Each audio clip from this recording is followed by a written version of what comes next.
Hello guys, sobrang kakaiba ng intro natin ngayon. Ibang iba yung ano no, UFOB.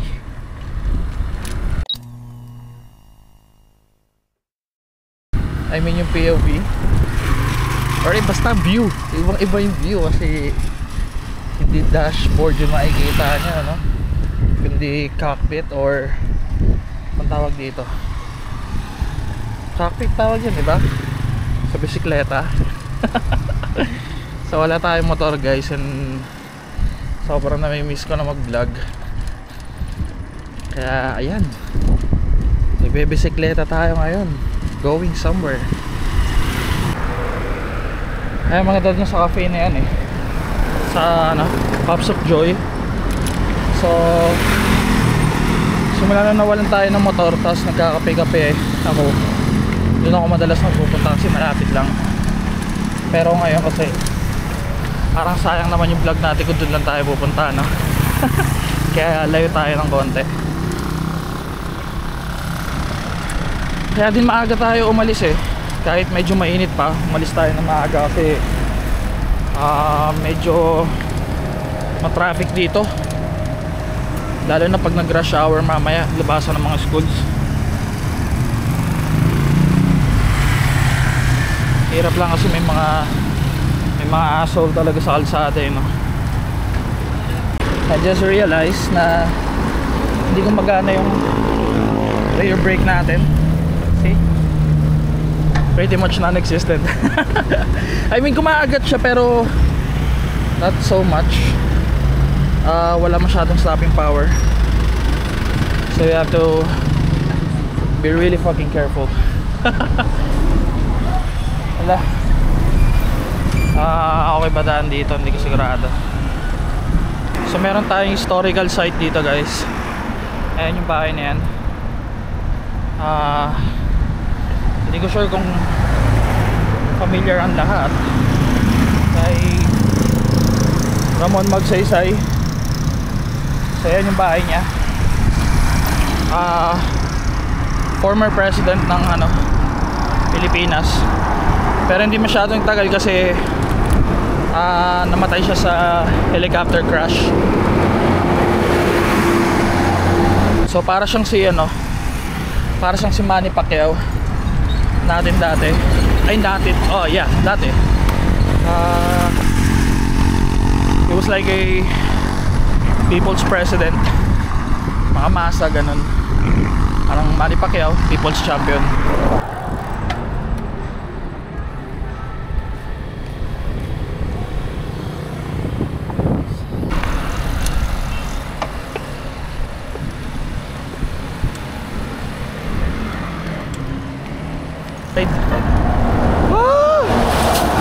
Fucking scary. Natakot shit. First time mong gagawin to guys. First time ko nagbike dito. Tama ba? Mali yata. Doon pa yata ako sa kabila. Fuck. Kaya so nag-counterflow na tayo guys.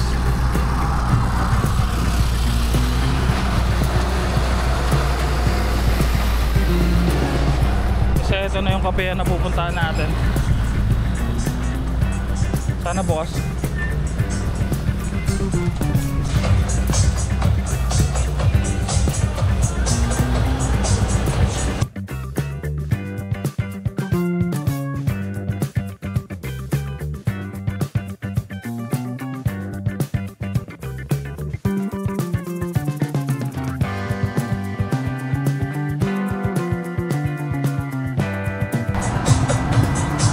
Lapit lang pero napagod ako sa init yata or kasi dahil hindi na tayo nagbabike. Hi. Thank you. Water sir. Sige. Thank you.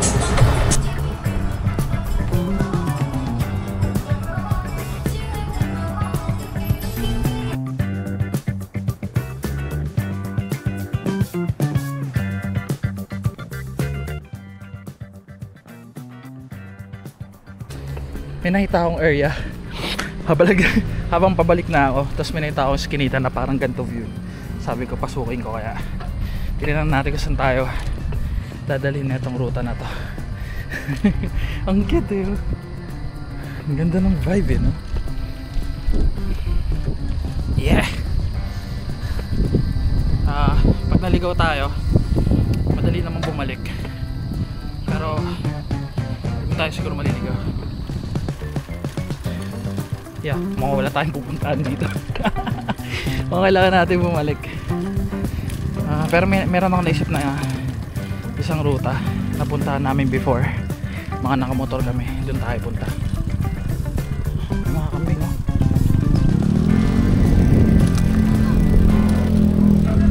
Mga kambing. Stop tayo sandali, may gusto lang ako pakita sa inyo. Sa mga naka-Apple Watch guys, nangyayari din ba sa inyo to? Ayun nag-pause yung workout nang hindi ko naman pinopost. So ayan, vision natin. Kaka-stop ko lang so meaning nag-pause yan kanina nung hindi ko siya napapansin habang umaandar. So dapat mag-auto pause siya kung tumigil ako, di ba? So ayun nga, na-research natin. Turns out na dahil siya sa tattoo daw. Something about ink na nabablock yung sensor niya or something. So akala nung relo nakahubad. Nakahubad siya, kaya nag-auto pause. Ganun din yon kapag tinurn on mo yung, or pag inactivate mo yung safety feature ng Apple Watch mo, na kapag hinubad mo siya is mag-auto lock siya. So actually doon ko siya na-discover at ginawa ko yun, and then naglalak yung relo kahit hindi ko naman hinuhubad. So doon ko siya na-experience, and then I did some research. And ayun nga, dahil daw sa tattoo. Pero nung pinost ko sa Facebook, apparently parang ako lang yung nakaka-experience.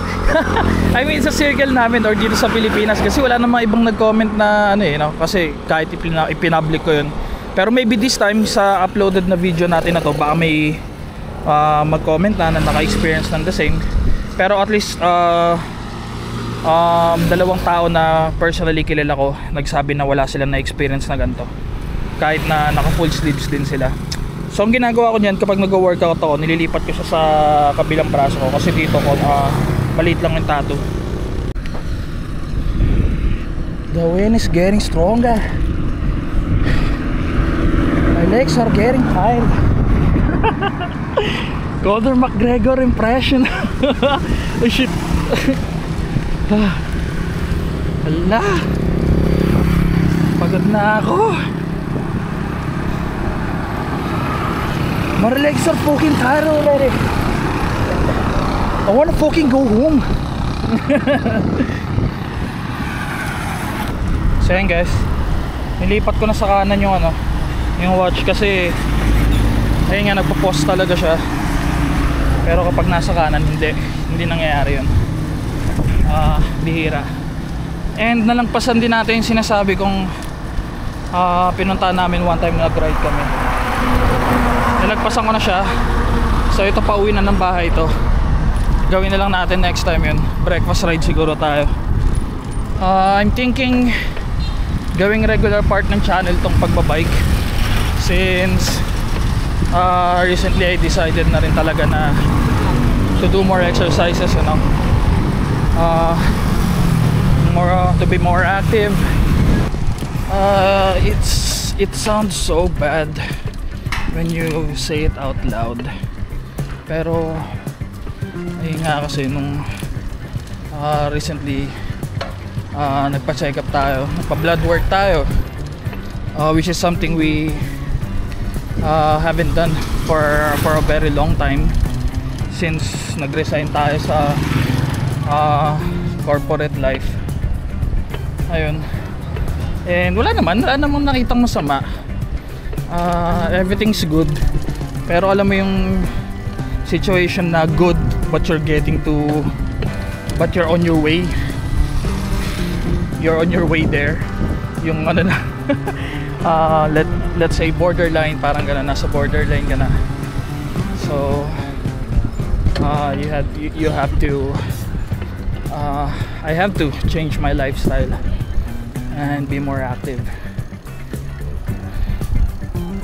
So ayun, lapit na tayo sa bahay, and konting ikot lang dito, dagdagan natin yung mileage natin, no? Or yung kilometers natin. Yep. So let's enter vlog here, guys. Wala na tayo mapupuntahan. Tapos sa edit natin, I'm gonna try to shorten the whole video para hindi na kayo maboard, no? I-miss ko kayo, guys. I miss vlogging. So yeah, again, if you're new to my channel, please do like and subscribe. And yep, see you on my next vlog, guys. Bye.